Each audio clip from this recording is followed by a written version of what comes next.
South Africa's Constitutional Court says it is nearing a completion of its long-awaited judgment in the politically sensitive Phala-Phala matter, with a ruling expected within the next month.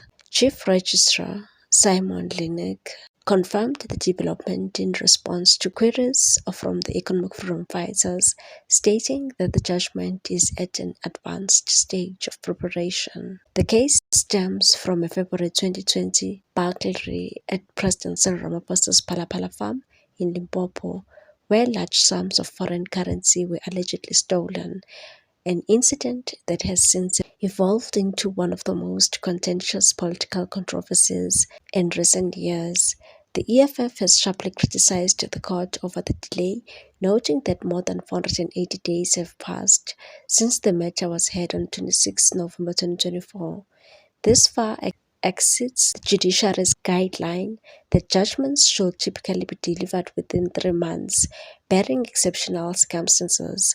On Wednesday, party supporters staged a protest outside Constitutional Court at Constitutional Hill in Braamfontein, demanding the immediate release of the ruling.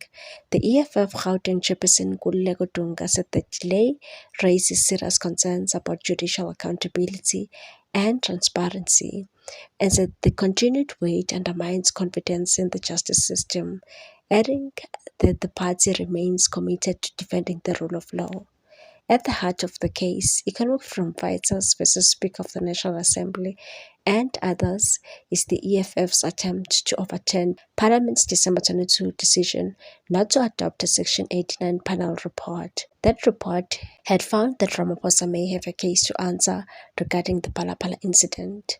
In a further escalation, EFF leader Julius Malema wrote to Chief Justice Mandisa Maya, demanding clarity on what it described as an unacceptable delay.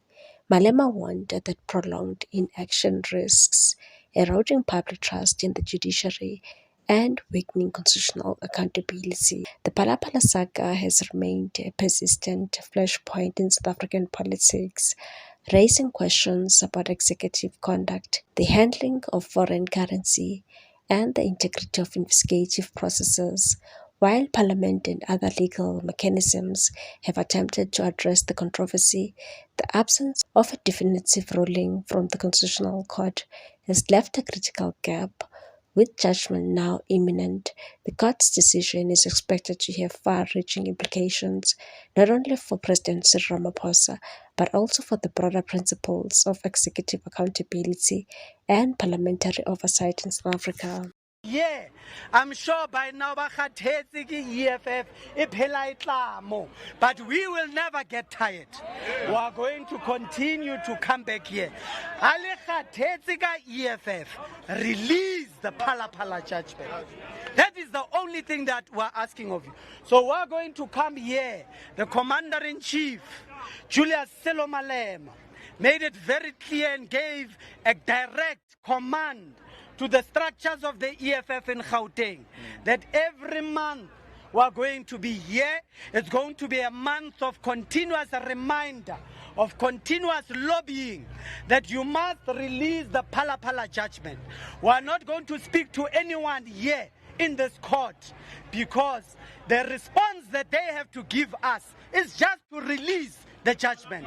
So there's no memorandum because the Commander-in-Chief gave them a memorandum. There's no conversation that we are going to have because the leadership spoke to the courts. The only thing that we are here to do is here to irritate them as a reminder that you owe us justice, and justice denied and justice delayed is justice denied.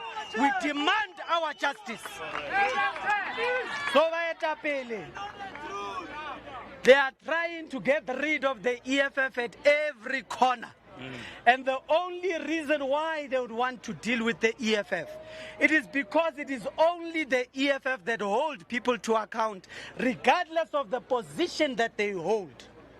Everywhere across the structures of government, Abainyaki EFF. What's your take on this one, people? Thanks for watching. Please subscribe for more news.